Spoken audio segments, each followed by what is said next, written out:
So there are other third-party softwares as well. Along with it, we do use ANSYS design model and SpaceClaim because we have our inbuilt modeling tools as well. Because there might be various other softwares also available. So this is an inbuilt product, which is design modeler. So I'm just going to rush through this products overview, which is not of much importance to us as of now. So relating to meshing, we have two tools, which is ANSYS meshing and SpaceClaim meshing. And now the recently developed products of ANSYS are Discovery. Under this Discovery products, you have SpaceClaim, which I've already explained is a modeling tool. We have Discovery Live and Discovery AIM, which are for multiphysics simulations. Why do you need a SpaceClaim? SpaceClaim is for modeling as well as a geometry cleanup tool. Because when you import the models from other softwares, there might be a data loss. So you need to repair the geometry and then use it for meshing. Okay, that is why SpaceClaim and a design modeler will help you in this geometry cleanup. The modeling software that you have might only be able to create the model, but not the cleaning up of the geometry because we need to do meshing for it. So for regarding to meshing, your model should be clean and easy to capture the curvatures and small details.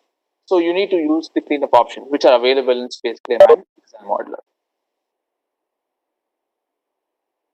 Next, as I told, Discovery Live and Discovery AIM are your multiphysics simulation tools. So there we can proceed with structural simulations. You can perform thermal simulations, fluid flow, and then combination of all these applications can be done using Discovery Live and AIM.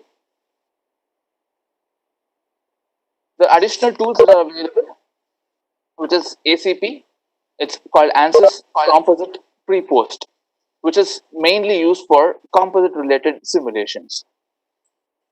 Next, we have fluid related tools, which are Fluent and CFX. And then for explicit simulations, we have LSDyna and Autodyne. And for fatigue simulations, we have ANSYS Encode.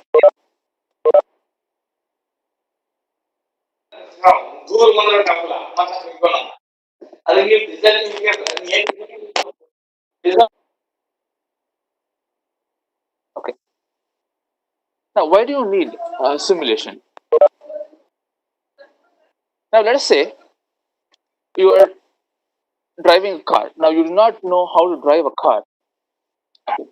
So, what most of the driving schools have right now is that you need to put into a simulator, wherein so kindly request you to put everyone on.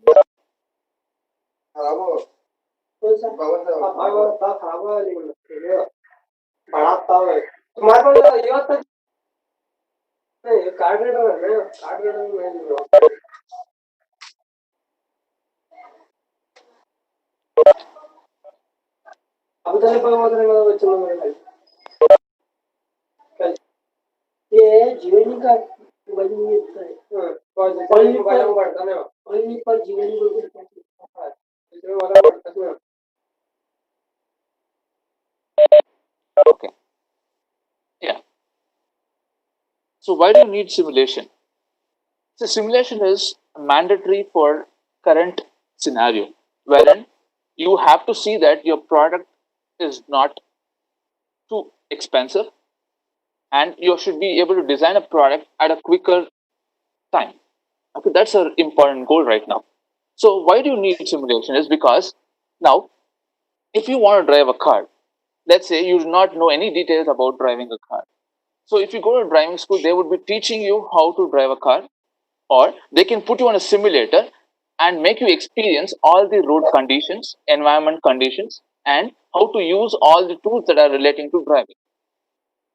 So in simulation, if you do not know what is the conditions of that component which is going to be experiencing in the atmosphere or in the actual conditions, if you do not know that, you would not be able to get a good design. So what you do in the tool like ANSYS or any other tool is that you are going to simulate the component at the conditions which the component is going to experience later on. So you can have multiple scenarios virtually done in the component or in the software rather using ANSYS. So thereby what is going to be happening is that you can have a lot of trial and error that gives you best product and a reliable design. So since you're doing everything virtually in the system, your time to market is lower. You don't have to do much prototype. You can have, after you finish all the scenarios or trial and errors, you come to a conclusion that this is my best design. Then you can go for a prototype. So thereby reducing the prototype cost. Okay. So when the product prototyping is lesser, your time is lesser, your products are always going to be better in the market. Next, why structural simulation? So when I say structures, it can be any structure. It can be civil structure like buildings, or it can be aircraft structures, aircraft body, or it can be automotive structures like a sheet metal of your car body, or it can be a mechanical component. Everything comes under structural simulations. So what are the things that you look for in a structural simulation? It is nothing but to find out what is the deformation, what is the stress and strain of the component, and if I subject this component to vibrations, what does it happen to this component? Sometimes the component might be safe in you're doing your structural simulations, but when I subject it to a vibration analysis, the component might fail. So when you're designing a component, you should see that the body is safe for vibrations as well and for normal static analysis as well. What are the types of analysis that are associated with the structural simulations? You have composite simulations, you have fracture analysis, you have a strength analysis. If you're including thermal effects on the components, then you have to do a thermal structural simulation as well. Then you can do a drop test for your component, or it can be an impact analysis. All these analysis can be considered is relating to a structural simulation. So any simulations will always reduce the cost and time in production of your component. So when I say strength analysis, the tools that we are going to use is going to be static structural. Okay. So if during my strength analysis, the software ANSYS will be using a numerical method which is finite element method. Okay. So what you do in finite element method, you discretize the component into nodes and elements, and then take a response of that individual element, then combine the stiffness matrix of all the elements together, and then get a global stiffness matrix, and then you solve the equations to define or to get the results such as deformation, your stress and strains. So what do you identify in a static structural simulation? You got to see how will the product behave at different conditions. Let's say, for example, I'll give you a 100 Newton load for the particular component. Now we need to see how does this model behave for this particular loading condition. Next, I will say that I need to expose this component to a temperature of 50 degrees centigrade. How does this product behave? And what are the causes of the failure? There might be different causes of failure for a particular component. It might be because of fatigue. It can be based on higher stress. Okay, so you need to check what is the cause of the failure. And then how can I improve this product by addressing this cause of failures? So most common information sought during strength analysis is your deform shape, stresses and strains, and your factor of safety. Next, vibration analysis. So in vibration analysis, there are various types like modal, harmonic, response, and random vibrations. So what are the things that you look for in a vibration analysis? Your natural frequencies, how the body behaves in random loading, and will my components survive a transportation or loads or earthquake loads. The usual outputs that we look for is frequency and stresses and strings. Next is multi-body dynamics. So these simulations are used by using either, there are two types of bodies in ANSYS, which is called as flexible and rigid bodies. If you're completely considering per day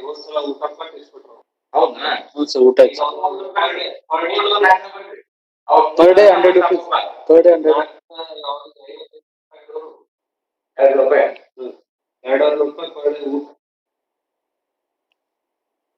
I'm sorry.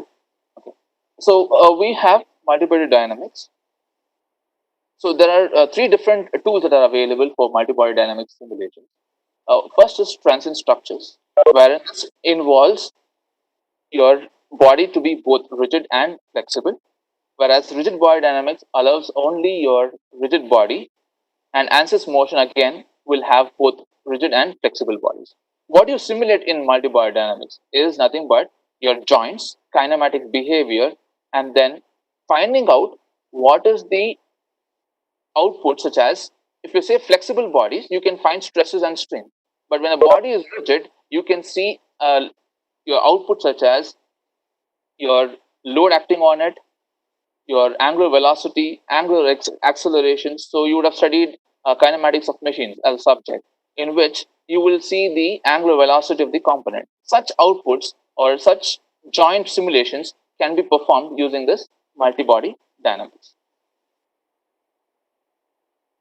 Next, coming to impact analysis, there are three tools available: explicit analysis, autodyne, and LSDyne. These three tools help you in simulating a drop test, a car crash analysis, or a bird impact analysis.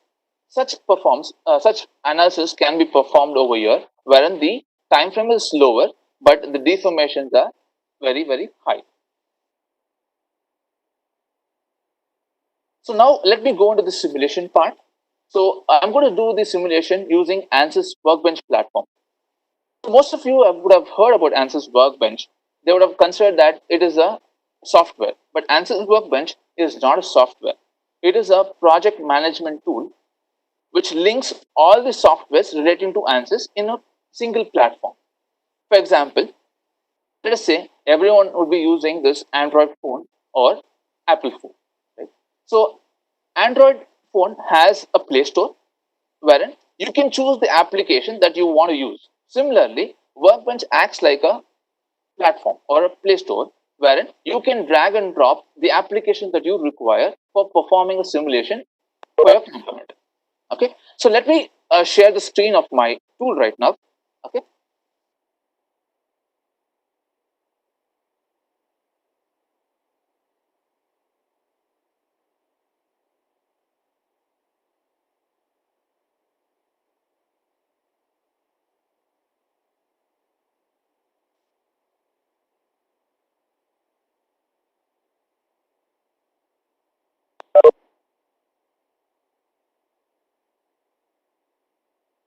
can everyone see the Workbench window? Is it visible?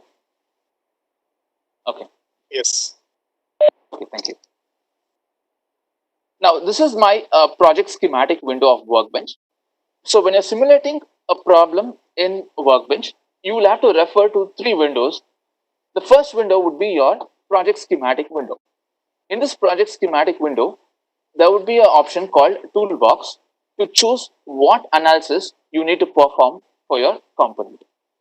For example, let me choose static structures in this case.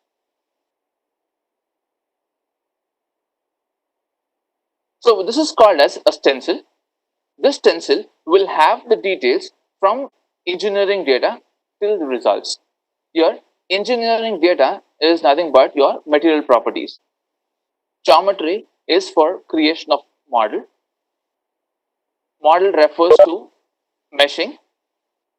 Setup is for your loads and boundary conditions. Solution is for calculations of your equations. Results would be your post-processing stage. So this is nothing but analysis systems wherein you would have from the start till the end of the simulation. The next is component systems, wherein these are building blocks to get the analysis system. For example, let me take geometry first. I will create a geometry here. Next, you want to connect this geometry to perform a mesh.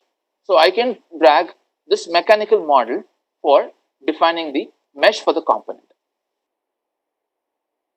Next, after you finish the mesh, then you need to perform a analysis.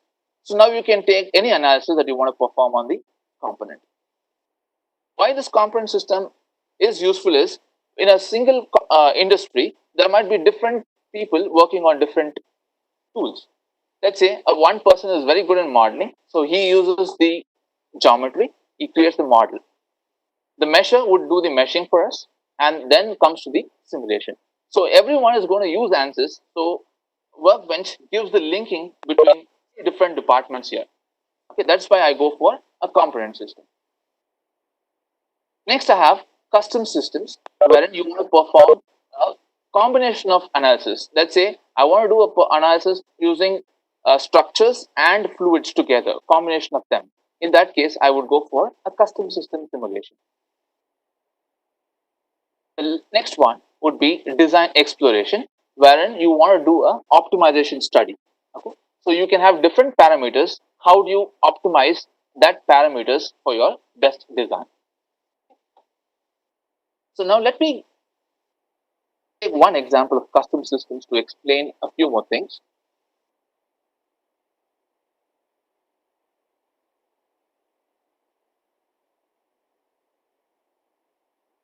Okay, so when I take this custom systems, there are two types of connectors.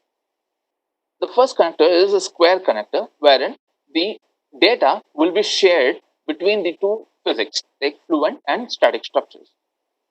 There is a circular connector which takes the transferring of the data. That is, from fluent, there might be some outputs such as pressure or temperature distribution. That would be acting as a load for my static structural simulation. So these two types of connectors shows how the data is transferred from one physics to the other physics. Okay.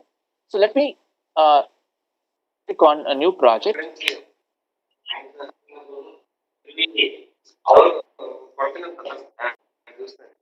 So I'm going to take static structures again.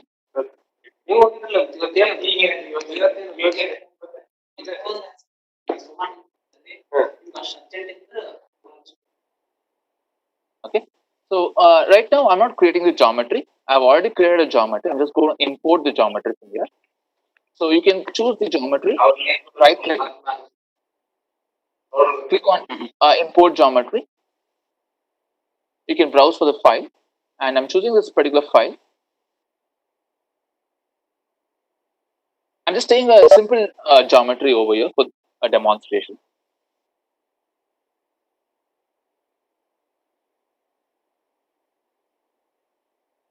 So right now I'm entering into the second window, which will be the design modeler window. So there are two.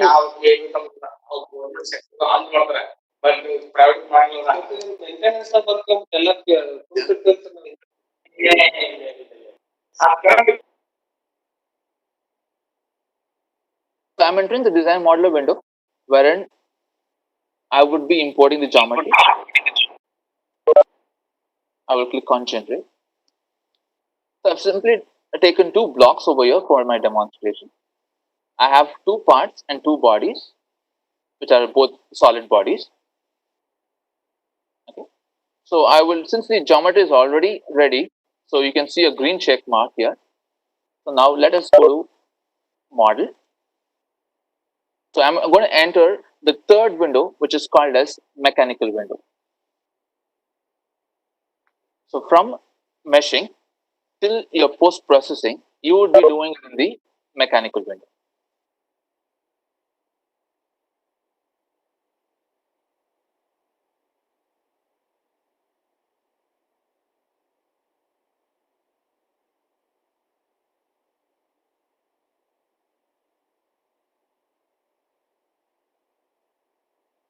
So this is my mechanical window.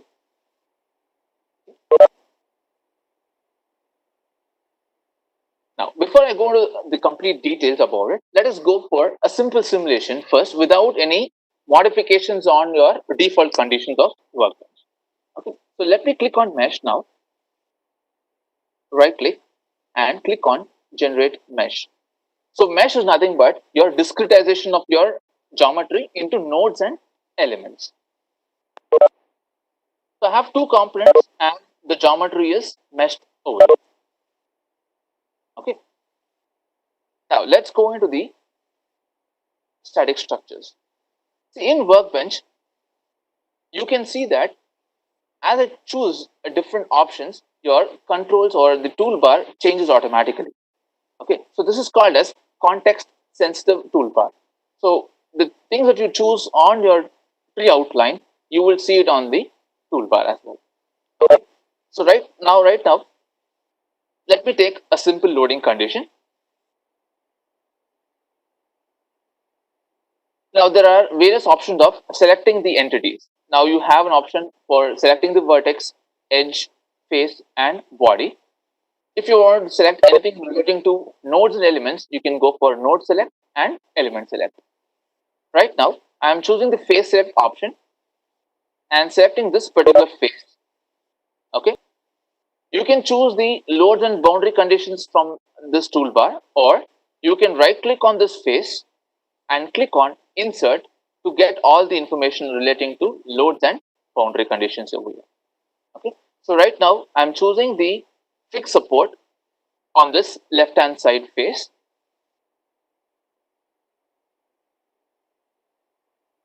On this face, I'm going to give a particular load, let's say a pressure. Okay, and before you specify the loading, you can check for the units as well. Right now it is in meters. I want to just change it to millimeters. So you can change the units over here, say metric millimeters. You enter the value of pressure, let's say 100 megapascals. Okay, and then you can click on static structures, right click on it and click on solve, or from the toolbar you can click on solve as well. So click on solve.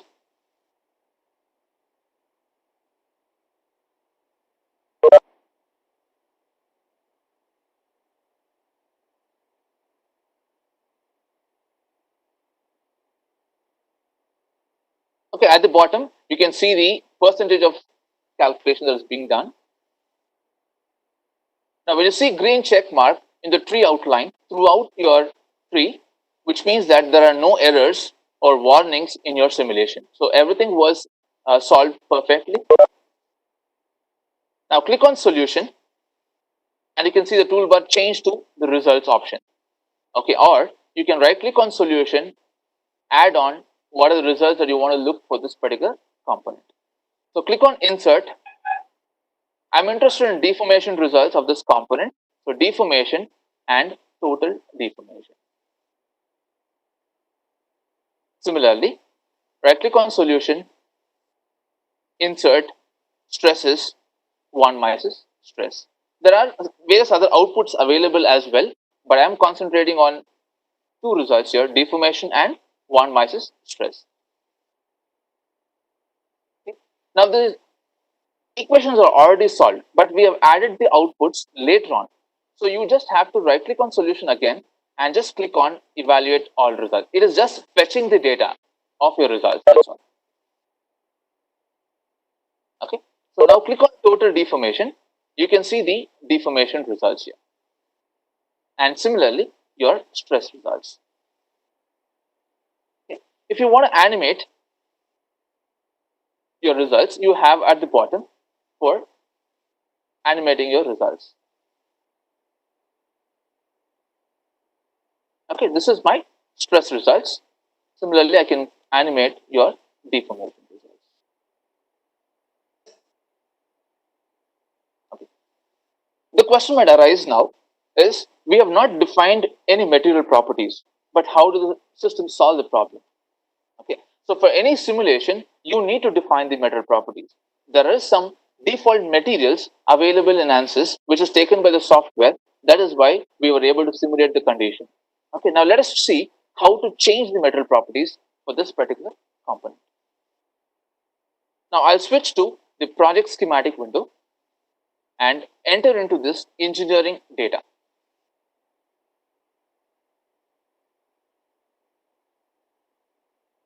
you can see that the default material for the simulation is structural steel. That is the reason why the software was able to simulate the condition. Now let me change a new material to my analysis. To define some materials from the library of ANSYS, you have to click on engineering data sources. So there will be various categories of material properties available in this engineering data sources. I am choosing general materials here. In general materials, there might be various types of materials available here. So let me take one material, which is titanium alloy. So click on this positive symbol to choose this material for your analysis. So I've taken one metal from the library apart from structural steel. If you want to add more materials, you can repeat the same process.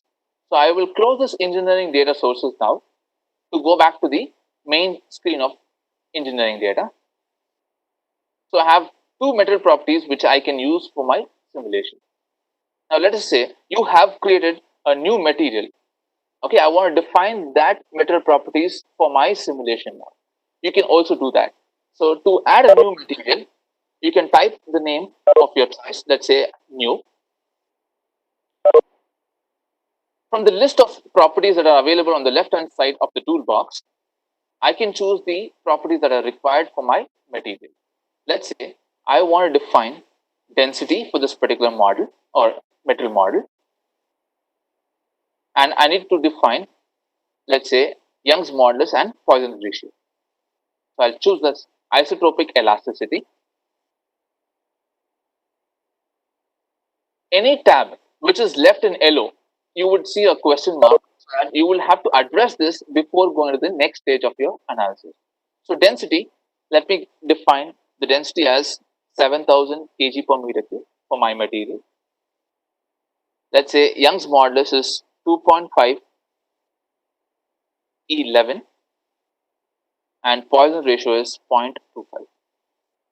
So now we have three materials which I can use for my component. So I have defined all the material properties. So I will close this engineering data. Now as soon as I add more material properties, now you can see the icon changes for refreshing the model because I have added few more materials. So now again, double click on this model, or since we have already opened the mechanical window, I can come to this mechanical window, right click on a model and click on refresh materials. So the two additional material properties will be transferred to this particular window.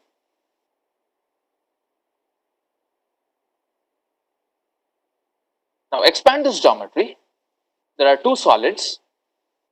Now let us check what are the material that is being taken by the software. You can see for this solid 1, the material is structural steel, and solid 2 also has got structural steel. Now let us say the bigger block, I need to change the material to titanium alloy. So select the solid.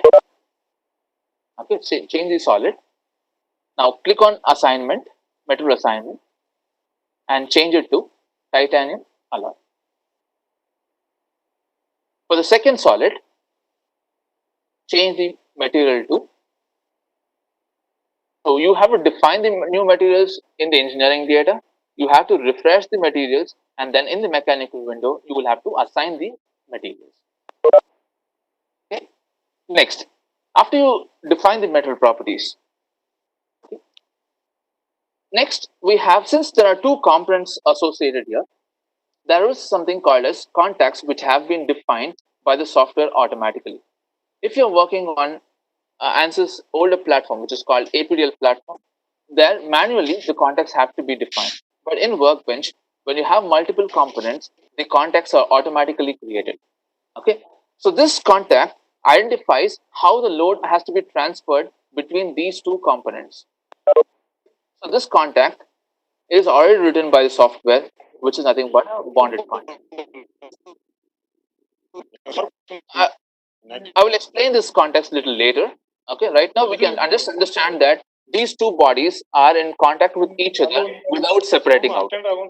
Department ಇಲ್ಲ sir ಅಲ್ಲಿ ಹೋದ್ರೆ net connect ಆದ್ರೆ disconnect ಆಗಿ ಹೋಗ್ಬಿಡ್ತೇವೆ sir ಅಲ್ಲ net ಬರೋದಿಲ್ಲ ನಂದಲ್ಲಿ Okay.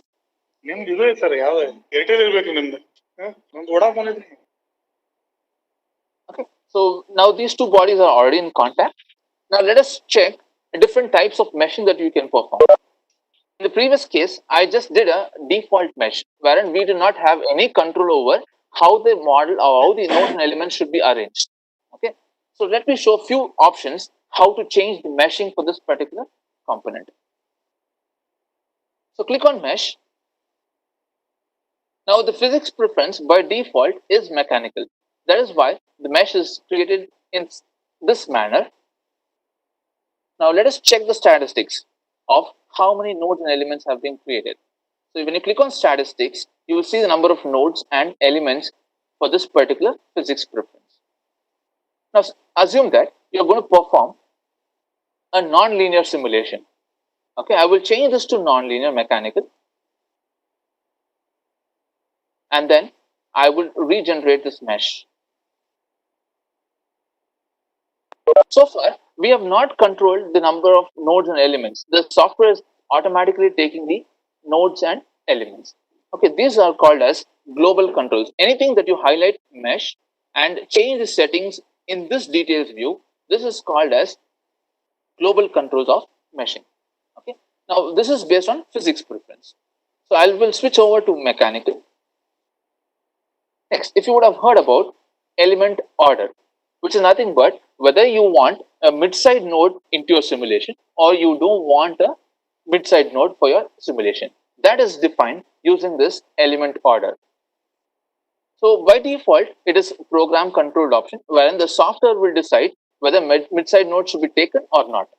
Okay, if you want to specifically define whether mid-side node is required for my simulation, in this case, I can switch to a quadratic option. When you use quadratic, the software will consider mid-side node for your calculations. Okay, so I'm choosing the quadratic behavior, and then let me change the mesh. So click on generate mesh again.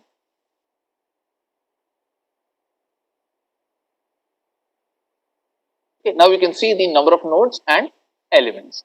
If I change this element order to linear, now let us see what happens to your meshing.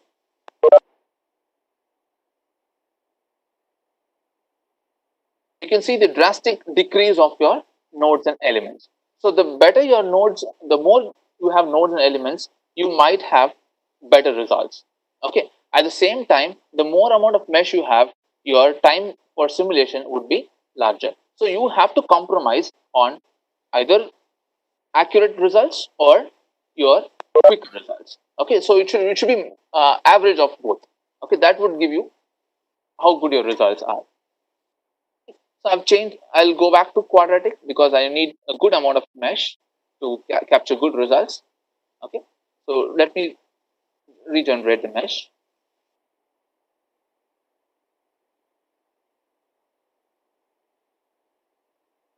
So this is quadratic. Next, I have an option for defining the element size. Okay, so let me define element size here. Let me give it as 2 mm. Now when I define this element size would be for all the components that are there in this particular assembly. Here there are only 2 components, so this 2 mm size would be applicable for both the geometries. Okay, since it's a global controls, there are a few more sizing options which I would be covering a little later. Okay, 2 mm. Again, right click on mesh to generate the mesh. You can see now the mesh is slightly refined, and this would give you better results. Now you can see the number of nodes is 39,000 and elements is 8,500. Okay. Now after you do some meshing, we need to check whether this mesh is of good quality or not. To check the quality of mesh, you can choose this option called quality. There are various options for checking the quality. Okay, let me say click on mesh metric, there are various parameters involved. Okay, I usually check for aspect ratio. Since it's a simple block here, your aspect ratio is exactly 1, which is the best that you can achieve for a simulation. Okay, so this component or this scenario or this feature is satisfied by the component. So aspect ratio is 1. Let me check the other metric available, which is skewness. So the skewness should usually be between 0.25. Equal to 0 is the best that you can achieve. So for this component, since the component is simple, you are able to achieve this skewness, which is almost equal to 0. So the quality is satisfied. Now let me go for some more details of meshing. So whatever we have checked so far is all global controls. We do not have the control of number of elements and nodes. Now in order to user defined conditions, so in this case you will have to go for user defined controls or local controls option. So right click on mesh, insert. All these options are relating to user defined options. Okay, so let me click on the first option, which is called as method. Click on method. You have to select the bodies. Yes, you can press Control and select multiple bodies and click on apply in the details. So there are various methods available. Preferably, I would recommend for structural simulations, you have to choose, you can either choose sweep option. If sweep option does not satisfy, you can go for multi-zone. If multi-zone is not satisfied, you can come for hex dominant. If these three things are not possible, then go for tetrahedron. I would not recommend the other options as of now. So these 4 features or 4 methods would be more appropriate for structural simulation. Okay, so let us go for a sweep method. ANSYS recommends a hexahedron mesh, okay, a brick mesh for better results. Okay, so let me choose a sweep method for simulation here. Okay, so when I click on generate mesh, you will see the complete body is meshed with only hexahedron elements. Okay, this is best suited for your simulation actually. Okay, in case I do not want a sweep method, now I want a tetrahedron meshing, so change the method to tetrahedrons and right click on generate mesh.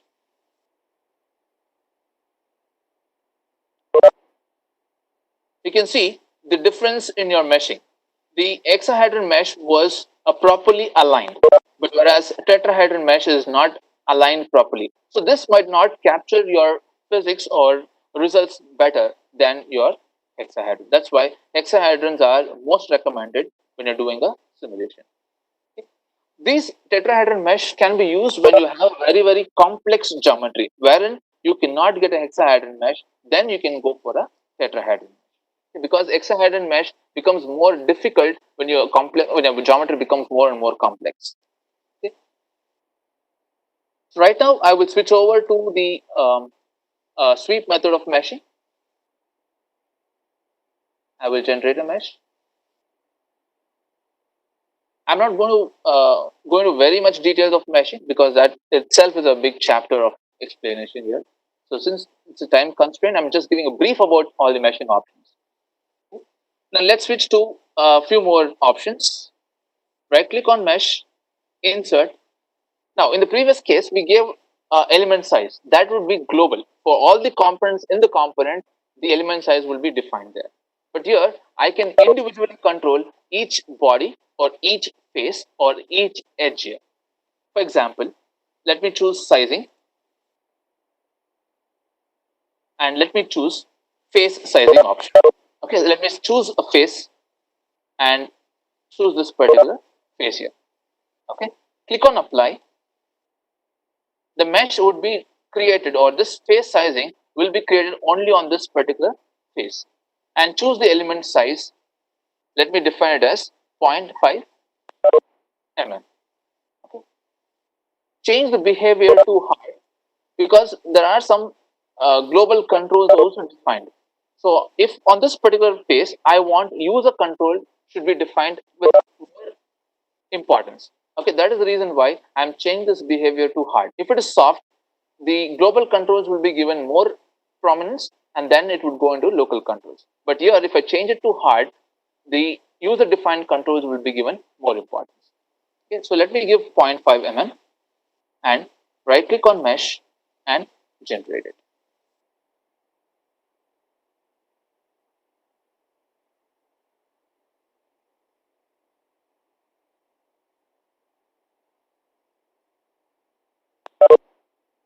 Okay, you can see that the mesh is refined at this particular phase. Because of the refinement, it is affecting the meshes throughout your body. Okay, so that accordingly the software would take into consideration. Okay, so this is one of the ways of refining your meshes. So now let's go back to solving the problem. So we are going to retain the fixed support and the pressure as it is.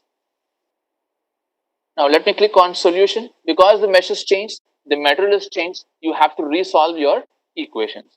So right click on solution and click on solve.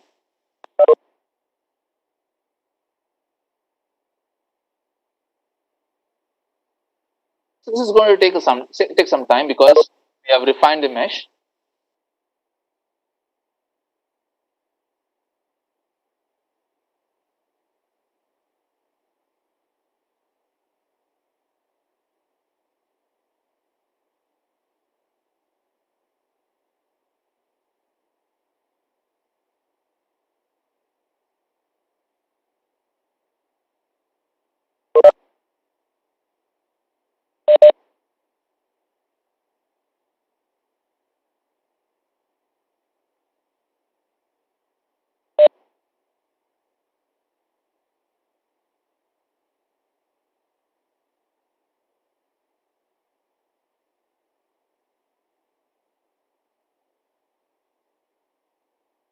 So you can see that when the mesh is improved or when you refine the mesh, you can see that the time taken for simulation is increasing. Now the equations are solved and the results are ready for viewing. So let's click on total deformation now.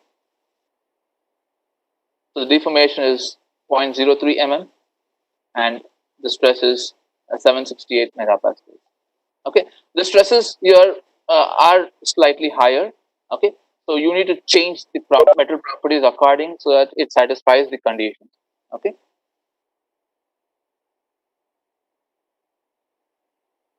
now after simulation, the most important thing is generating a report. Okay, so now you can click on solution.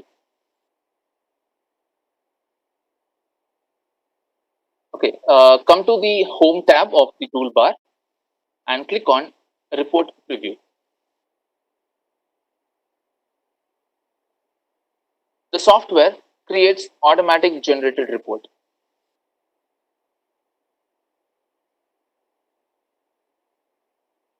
Now, when you drag down your report, you can see the complete information of what is being done in this particular simulation. Okay. But here, if you see, there are no images put on the report. So to define the images on the report, you will have to add some images to it.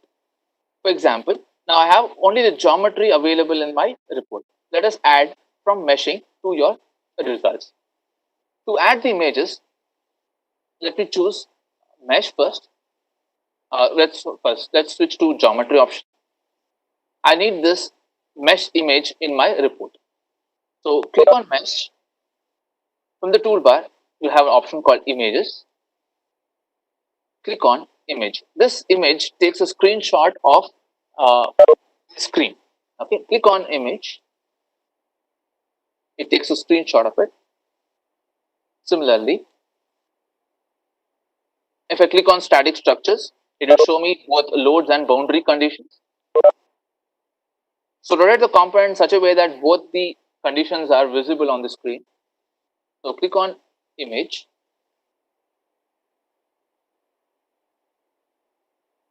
Highlight total deformation in the tree outline. click on image. Similarly for your stresses.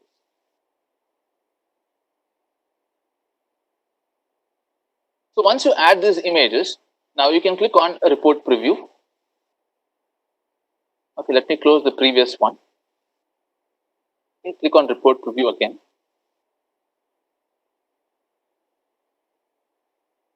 So now you can scroll down and see the information. Now you have mesh here. You have the load and boundary conditions, and then your results. The best part of a Workbench is that after you finish the simulation, you can switch this report completely to your Word. So just click on send to Microsoft Word.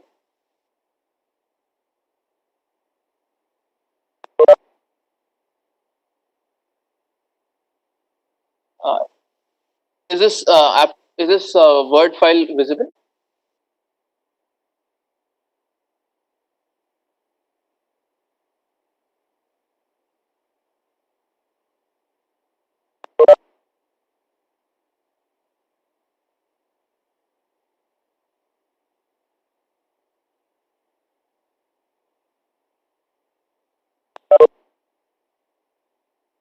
Okay, is the report visible now?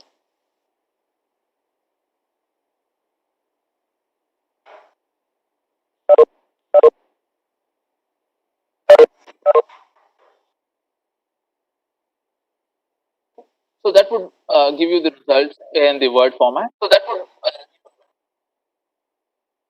now let's say if you want to export your results into an Excel file. Let's say I want to see the total deformation with the node numbers, and then I want to see the node location and the results. Okay, even that is possible. So right click on total deformation.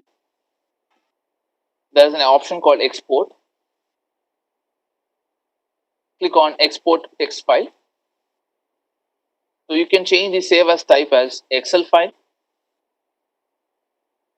Okay, and define specify a file name for it and click on save.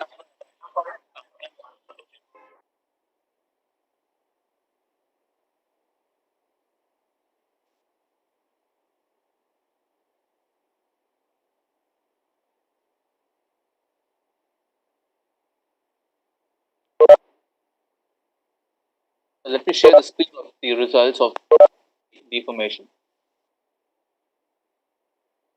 Now we can see here the results are shown with node numbers and its deformation.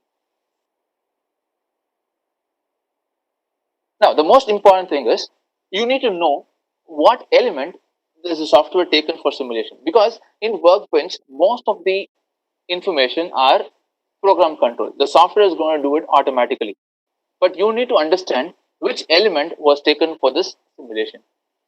If you see in the academic syllabus, people usually use the APDL platform for demonstrating the problems. Right? In those cases, you will choose the element type.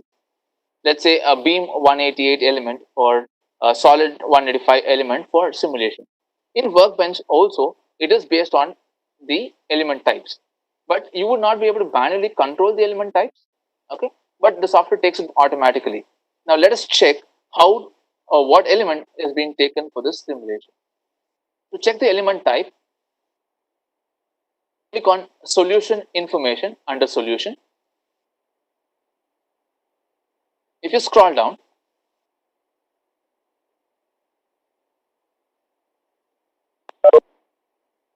you can see here the element has been taken here is solid 186.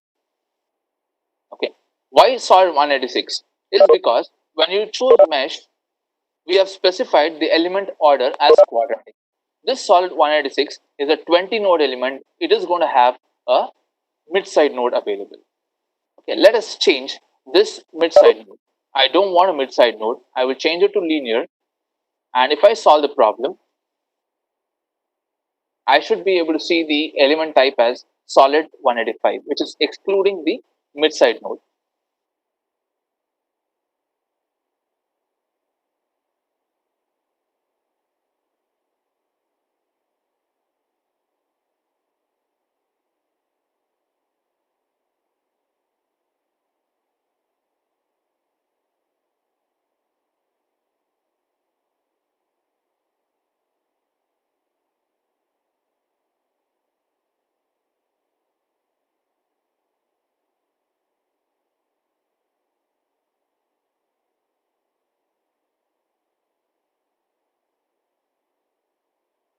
Okay, now let us check the solution information.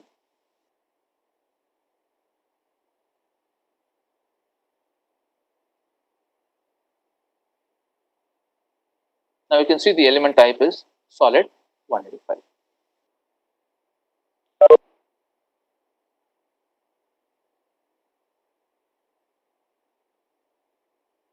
Then you can do few more post processing options, like if you want to see the results by probing them. So right click on solution, insert, probe, deformation. Okay, you can select the entities.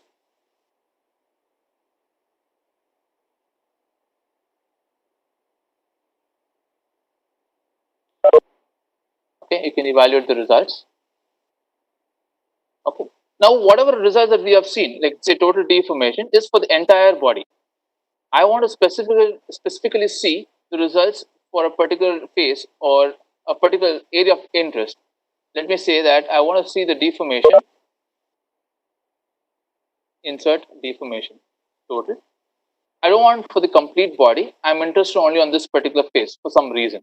Okay, you can select this particular phase, click on apply, and evaluate the results.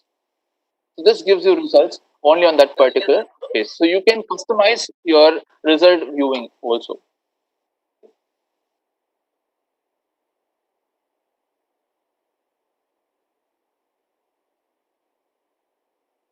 Now, once you finish the simulation, you also have to check for the reaction. If you want to see your reactions, you can drag and drop the support condition to the solution. Let's say, for example, I'm dragging this fixed support and dropping it on the solution.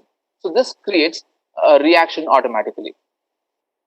Now, if you click on this forced reaction, right click to evaluate the results. Okay. So this gives you forced reaction. So we have applied the pressure of 100 megapascals, and you can see the force reactions on it. Okay, because it depends on the area of application as well.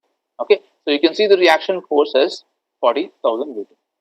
Okay, so you can just drag the support conditions on the solution, which will define your reactions. So this is a few details about the static structural simulation. Okay, and let's say, for example, I want to do a parametric study of this particular analysis. So what are the things that I want to do a parametric study? Let's say I want to do a study on the loading. Okay, first I've done a study for 100 megapascals. Anything that you want to do a parametric study for, okay, you can click on this check boxes next to the inputs. So every input that you give in ANSYS will have a checkbox for defining for parameters. So just click on this magnitude here. So this becomes a parameter. So this cannot be edited over here. You have to go to the main window for doing a parametric study. Okay. So I'm parametered the loading condition. Okay. And then let me define the output, or let's say this is the comparison that I'm going to do for my parametric study. So I'm going to choose the stress as a output parameter which I'm going to check for. Okay. So now when you come to this parameter set, I've just taken one input and the output which I need to check for. So you can define n number of pressure values. You can have n number of parameters as well. Okay, right now I've just taken one parameter over here. Let me give pressure as 200. What happens to my component? If I give 250, what happens to my component? To retain the results of these two design points as well, okay, you need to check this particular box. If not, the results would be available only for the first design point. Okay, so retain this data for both the additional design points we have defined, and you have to click on update all design points. Okay, it's going to take some time.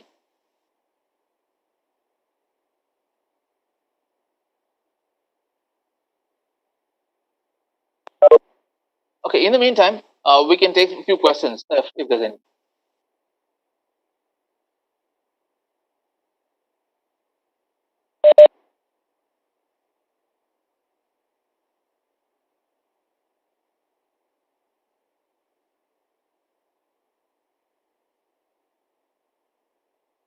So another 15 minutes.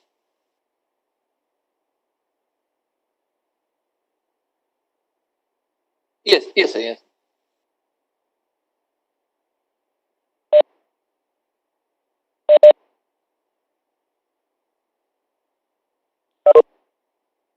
So this is ANSYS 2020 R1. This is the latest version. Okay.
Any questions, or should I continue?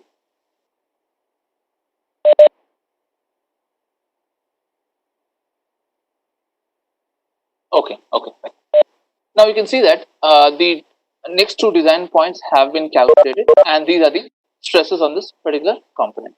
Now you can decide on which loading condition or which parameter meets your requirement, and then you can go for the prototyping.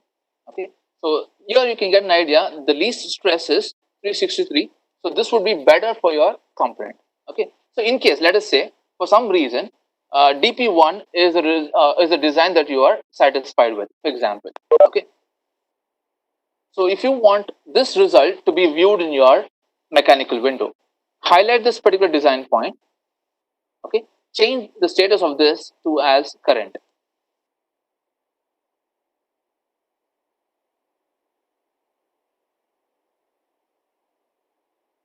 Okay, so now once you define this as current, okay, if you go back to results, so since we have defined the parametric study, the all the windows would be closed, so you'll have to again click on results to go back to a mechanical window.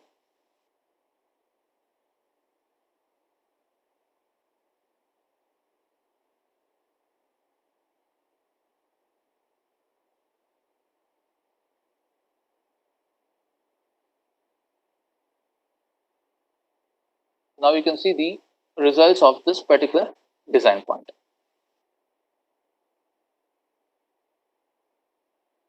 If there are new users to Workbench, I would recommend when you come to mechanical window, there's an option called Wizard.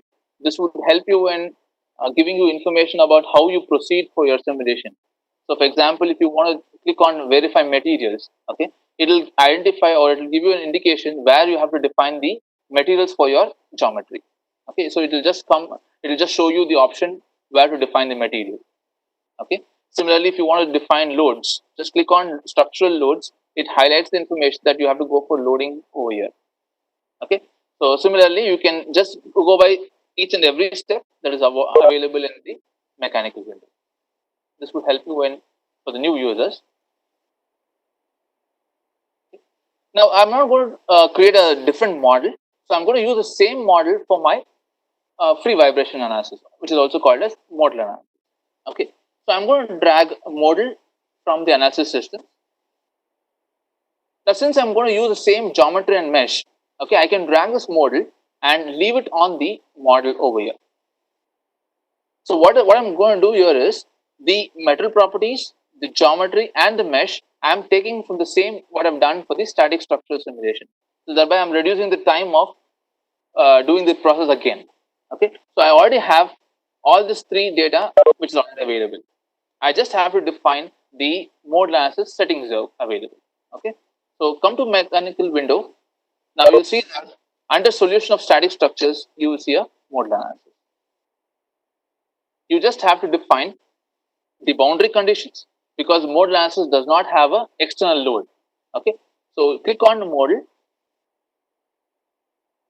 right click, insert, you can see that there are no loading options. You will see only the boundary conditions available for your simulation. Now let me take fixed support condition. I'm choosing the fixed support for this particular phase. Click on apply. So the boundary conditions are defined. Switch to analysis settings. How many natural frequencies do you want to find for this particular component? Okay, so the default is 6. If you want, you can change the number here. Let me define, I want 10 natural frequencies for this component.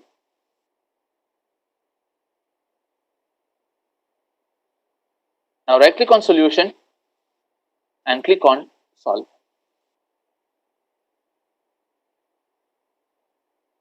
So for a static analysis, the metal property that is required is Young's modulus and Poisson's ratio. That would be sufficient.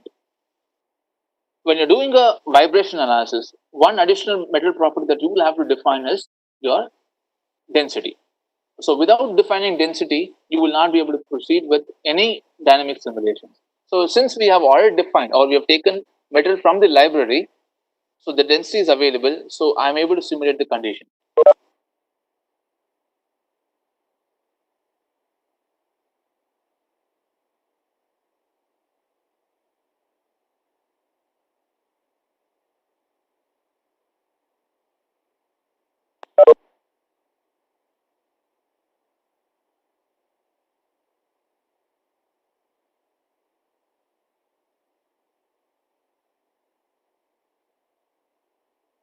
So I've not taken any textbook problem here. I've just taken a simple geometry. So we're not going to validate the results as of now. Okay, I'm just getting these frequencies available here. Okay, now you want to see the ultimate goal of doing a model analysis is to find out what is the natural frequency of the component and how does it vibrate for these frequencies. Okay, to see the mode shapes, right click or select all these results here and click on create mode shape results. See, the natural frequency is also called as eigen values and mode shapes are called as eigen vectors. So now you can see that the 10 natural frequencies, and I will evaluate the results here to check the mode of vibration. So click on total deformation number 1, and if you play this animation, you can see how the model vibrates. Okay, so this is, you can see that the natural frequencies are repeating in few places. Okay, the natural frequencies might repeat, but the vibration direction would be totally different. Okay, so that is nothing but your mode shapes. Okay, so this is my first frequency and its vibration. So now switch to total deformation 2 and animate this. Now you can see in the first case the vibration was in the horizontal direction, but in the second case the vibration is in the vertical direction, that is y direction. Okay, similarly you can go for all the mode shapes that are available. So there might be combination of torsional mode, bending mode, and all those.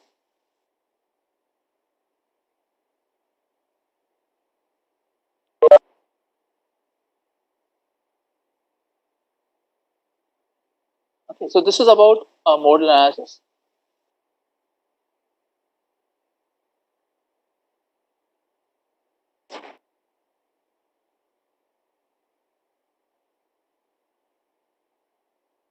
So if you have any questions, you can I can address the question.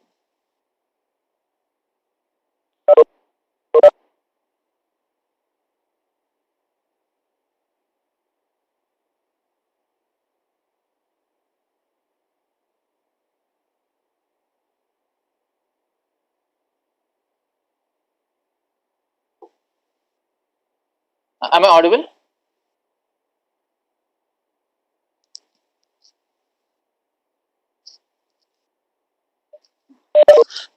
Yes, yes, yes.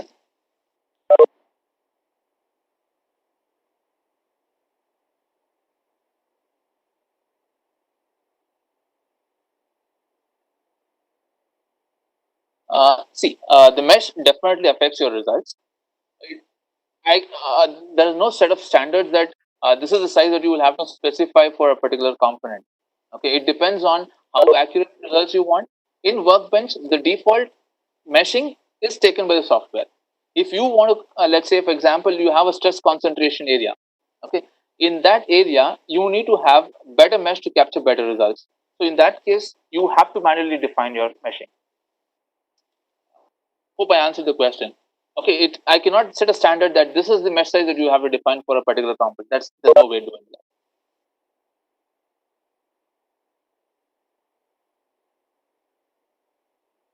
Okay. See, mesh size again, as I told, it depends on the component and how detailed study that you want to perform. So if I take a simple block, okay, let's say, for example, let me take the same example available here. Now, if you see the stresses, okay, the stress is higher at this particular juncture where both the bodies are meeting. Okay, now this is my stress concentration area. So what I have to do is I have to do a detailed study near this particular stress concentration area. So I have to refine the mesh. Let's say I've given 2 mm, right? So I can change the mesh as 1 mm to give or to capture better results on that particular location. The other part, that is the second body, that is the bigger block, is not of much importance to me because you can see that the stresses are very, very minimal there. Correct? So here I can give an element size of 10 mm or 20 mm also. So that becomes a refined study of your component. There was one part of the question. There was one more part of the question. What was it? Okay, how do you choose the element type? See, when you have a 3D body, the software automatically takes the elements. Let's say solid 185 or 186. Okay, if you want to manually control it, whether you want mid-side node, if you are considering mid-side node, what happens is the simulation time is going to be longer. You have to check what is the feasibility of your system configuration. If you're considering mid-side node, the simulation time might take longer. Okay. Now in our simulation or demonstration here, I've taken two simple components. Imagine if you are working on a assembly with 100 components, then your simulation time would be larger. So that you have to be say moderate about how quick you want the results. Okay, accordingly choose the element type. If it's one dimension, then the software would automatically take beams here in Workbench. If it's a 2D body, it can be shell or a plate. The software would do it automatically. Only thing that you have to have control is whether you want mid-side node or you don't want a mid-side node. That would be it.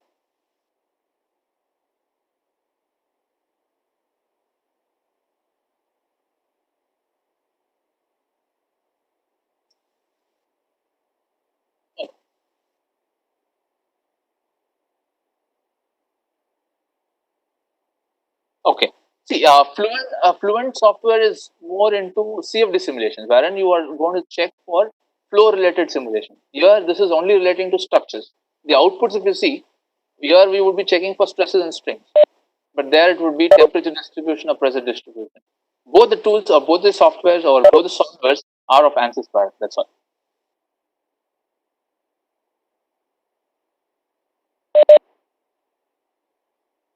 Yes.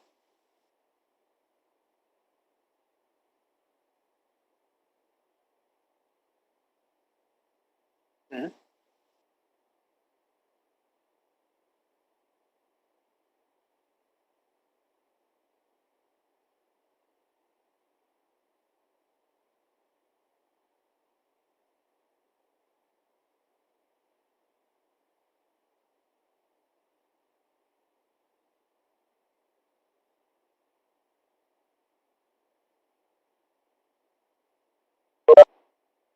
It is just a name given to it. That's all. See, solid 185, 186 is a series of elements which is relating to 3D bodies. That's all.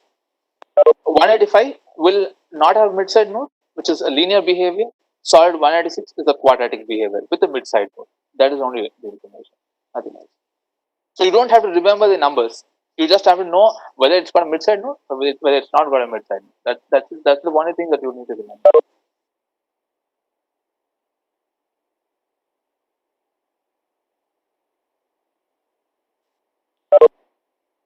Yes, you can do a wear analysis, but it's being recently developed. So I would not know. I've not worked on it on the wear analysis part. Okay, but it is possible in ANSYS. Okay.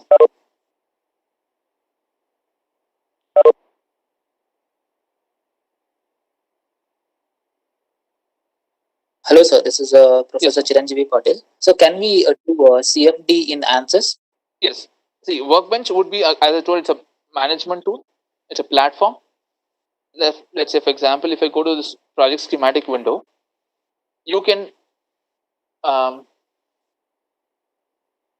let's say, fluid flow, fluent. Okay, if you drag this fluid flow fluent, you can do the same way of how I've done the static structural simulations.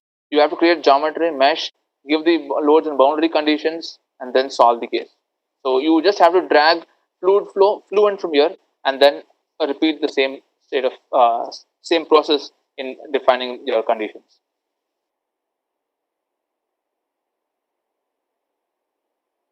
Okay, thank you, sir. So, is there any difference between ANSYS software and Hypermesh software? See, hypermesh would be more into meshing and then a simulation. Okay, so ANSYS has also got meshing. If you are feeling comfortable with hypermesh, for example, on meshing, you might have more controls in hypermesh. So what ANSYS does is, ANSYS is very strong on simulation part. Okay, so in case you're feeling comfortable with hypermesh, you can import the mesh of hypermesh into Workbench and then solve the problem. You can use ANSYS only for solving and post processing. So the difference, it depends on the user. I cannot say this is best or that is best, but hypermesh, as far as I know, yes, they are very strong in meshing. So you can import that mesh into ANSYS for simulation part, solving and post processing part. Okay, thank you, sir. And sir, can we know what should be the PC configuration to install this ANSYS 2020 R1 so that it can run smoothly? So I would recommend uh, 12 GB and above of RAM and minimum of 2 GB graphics card. Because see, in 2020 R1, there's a product called Discovery Live, actually. Okay, so for that product to run in your system, uh, ANSYS is recommended 4 GB of graphics card. Okay, if you don't want to use Discovery Live, then I would say 1 GB or 2 GB graphics card is sufficient. But minimum requirement would be 12 GB RAM for smooth running. Okay, thank you, sir.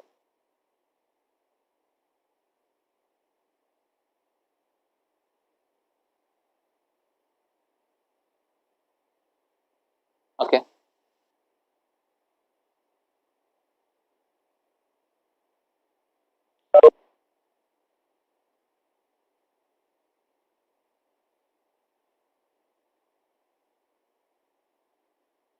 Okay. ANSYS, on the ANSYS website, you will have a student version of ANSYS product. Okay. Students can download it and work on it. There would be a validity of 6 months that they can use for. Okay. The limit of simulation would be 32,000 nodes. So they cannot go beyond 32,000 nodes per simulation. But they will have access to all the software, but with a limit.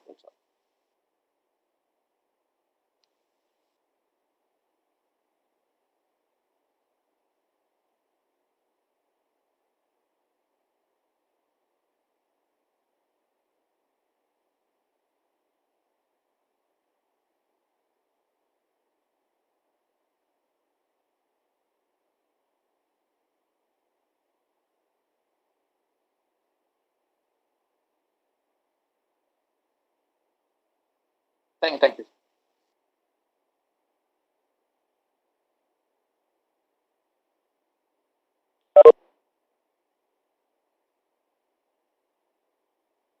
Okay. Two more minutes. I'll just finish. Okay. Thank you everyone for joining this webinar. See, we have our website which is for e-learning. We have recently launched this website. Okay, this would have a few details about how we can use our engineering skills for various applications. So this would be an interesting website you can look for in future when you have time. Okay, and relating to ANSYS software sales, you can make a note of these email IDs. So if someone is requiring ANSYS software for the colleges, please do contact these people. And if there's any training requirements relating to ANSYS, please do get in touch with me on this email ID. Okay.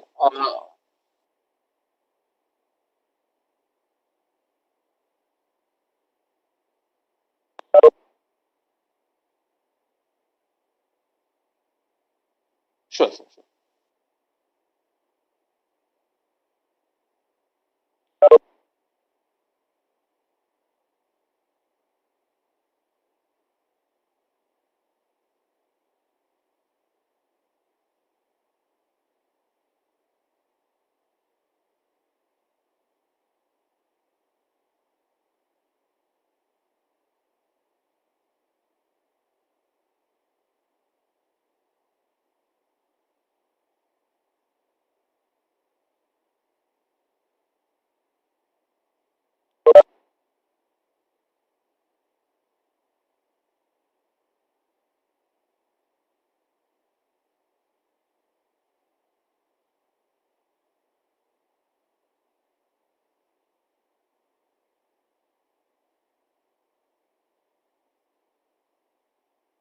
Sure.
Thank you, sir. It's my privilege to propose a vote of thanks on this occasion. I, on behalf of Mechanical Department, extend a very hearty vote of thanks. First of all, I like to thank His Holiness Pujya Shri Jagadguru Dr. Siddharama Mahaswamiji and Dr. Allama Prabhu Mahaswamiji for their blessings. Next, I like to thank our Chairman, Governing Council S.G. Sambalgimat sir. I especially thanks today's speaker and guest, Mr. Ganesh. The way he explained the topic was exemplary. I also wish to express my gratitude to our beloved principal sir Dr. Sidramappa VET and our HOD Dr. Ashok Kulagbali for providing encouragement and support. I am very grateful to Professor Muttana Bandal and Professor Prasad Kalolimat sir for organizing this webinar. As no program can become successful with single person, so I extend my big thanks to our mechanical department faculties, students, and all the participants for their support and our volunteers too. Thank you guys for making this event successful with all your contribution. Thank you.